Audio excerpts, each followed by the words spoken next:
doing? Oh, I'm blowing on these lily pads here so they line up so I can get the most victory points. Hey man, what you playing? I'm playing this awesome 2-player Japanese themed board game called Haru Ichiban.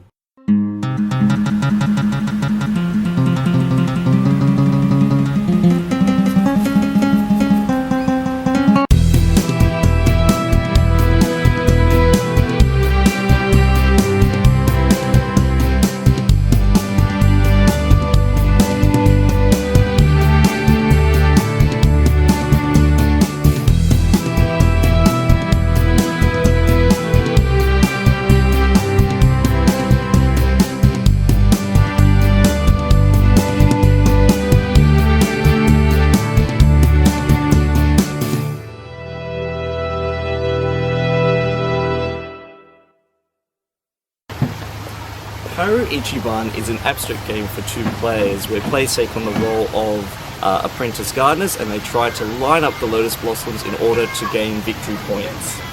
Haru Ichiban is a game designed by Bruno, Cathala, published by Black Rock Games. It's for 2 players and plays in 20 minutes. The aim of Haru Ichiban is for players to compete to try and line up their lotus blossoms in their pond in order to make the 4 arrangements and score points. The first player to 5 victory points gains the favour of the Grand Emperor. Did you know that Haru Ichiban actually means wind of spring?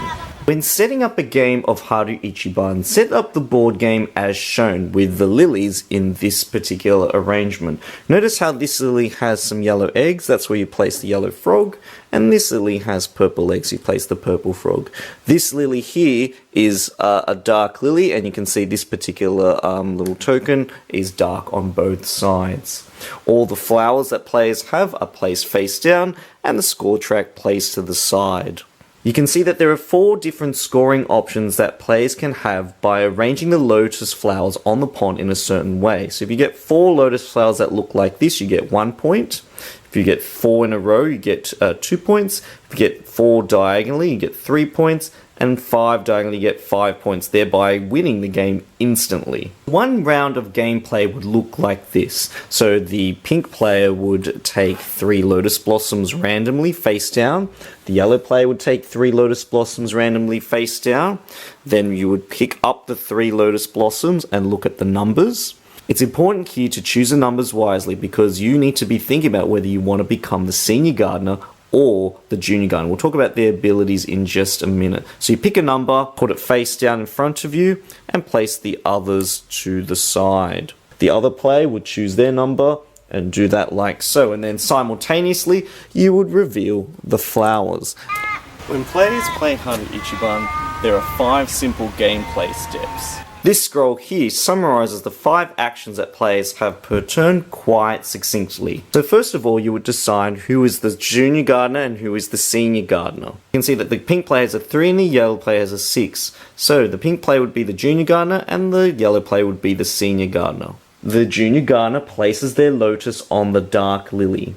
The junior gardener will place their pink blossom on that dark lily pad. The senior gardener then takes their lily and places it on any lily pad without a flower on it already. The senior gardener might place their lotus blossom over here so they can try and get 4 in a row. The junior gardener uses the Haru Ichiban, or the first wind of spring, to shift a row or column of lilies, singular or group-wise, vertically or horizontally in the direction of their choice. He or she might move these 2 lilies like that, so therefore trying to line them up to try and get possibly 2 points. And finally, the grand or the senior gardener flips over one of the light coloured lilies over to its dark side. So the senior gardener could choose a lily and flip it over to its dark side. It's important to note that if you're the senior gardener at steps 3 and 5, you can displace a frog on those steps and move the frog to another light coloured lily pad. In some cases, the senior gardener might like to place a lotus blossom on a light coloured lily where a frog is currently occupying it. So, for example, if they wanted to take this yellow lily pad, they can put that lotus blossom on there and put the frog somewhere else. When a senior gardener chooses to flip over a light lily pad to its dark side, it could be one with a frog on it. So I could flip this one over to its dark side, and therefore the frog would then become displaced. And I can put it anywhere else on the board that has a light lily pad. There are many advantages and disadvantages to being the grand gardener or the apprentice gardener. That is, you get to decide where to place the lotus blossoms on the pond. Not only that, you also can displace a frog and place it somewhere else, so thereby blocking another player's potential move. The other thing that you can do is also select the dark lily in the pond, which then determines where the junior gardener will place their lotus blossom on the following round. That can be advantageous if you're planning to be the senior gardener one round and then also being the junior gardener on the following round. So not letting your opponent work out your strategy is a good move for winning. Some of the disadvantages to being the senior gardener is that you don't actually get to manipulate the lilies in any way. You can't move them or change their orientation.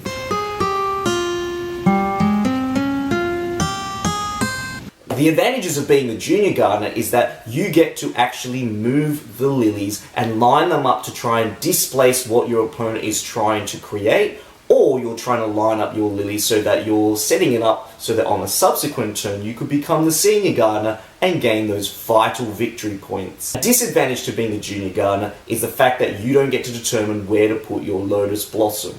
However, if you alternate between junior and senior gardener, you can therefore take more control over the game and where the lotus blossoms go. What I really love about the game is the fact that the board game changes as you play the game. So even though you start off with this starting lily arrangement, as you play, the board will change, and therefore your strategy and your next move that you're planning will need to change and be adjusted accordingly. So every time you play this game, every game feels unique, it feels different, it feels fresh, and that there's a lot of scope for movement. I really like the amount of choices that you have. It seemingly comes off as a very simplistic game, but there's a lot of important decisions that you need to make. Like, first of all, preempting or predicting and observing what the other player is doing and trying to work out how they're trying to get their arrangement, whilst you're trying to counteract that and lining up the lilies so that you can create your arrangements and gain those really big victory points. This game feels like Connect 4, but it is a much better version of Connect 4. You feel like you have much more choices about where things go. There's a lot more depth to this. It is a really great second level game after you play something like Connect 4. In saying that, this is a really great game to introduce to new players to the board gaming world. Really simple rule set, and by playing it several times you can actually see some of the strategies that happen and some of the benefits to being the Grand Gardener or the Senior Gardener and the Apprentice Gardener. And I like the fact that there's this toing and froing, that the roles are sort of balanced. And sometimes you want to be the Senior Gardener, and sometimes you want to be the Junior Gardener, and sometimes you want to be both sequentially on subsequent turns to try and get those particular floral lotus blossom arrangements. I love how this really works on your spatial awareness, and you have to really know the grid and how the lilies move, and you need to really think in advance in order to try and actually gain victory. So there is a little bit of thinking and strategy involved in this, and it's not really luck-based. The only luck-based aspect of it is probably choosing your number, but it doesn't really have too much of an overpowered influence on the actual results of the game. One of the limitations I found with this game is the rulebook itself. Although the rulebook is set out quite simply, there are a lot of rules and a lot of minor details that don't get answered, and you do have to look up on Board Game Geek what the answers to those are. For example, after one round of play, do the lilies all get set back up in their starting positions again like a beginning of a game? The answer is no. The ebb and flow of the game continues after each round, and the board doesn't get reset. The only time the board gets reset is at the beginning of a brand new game.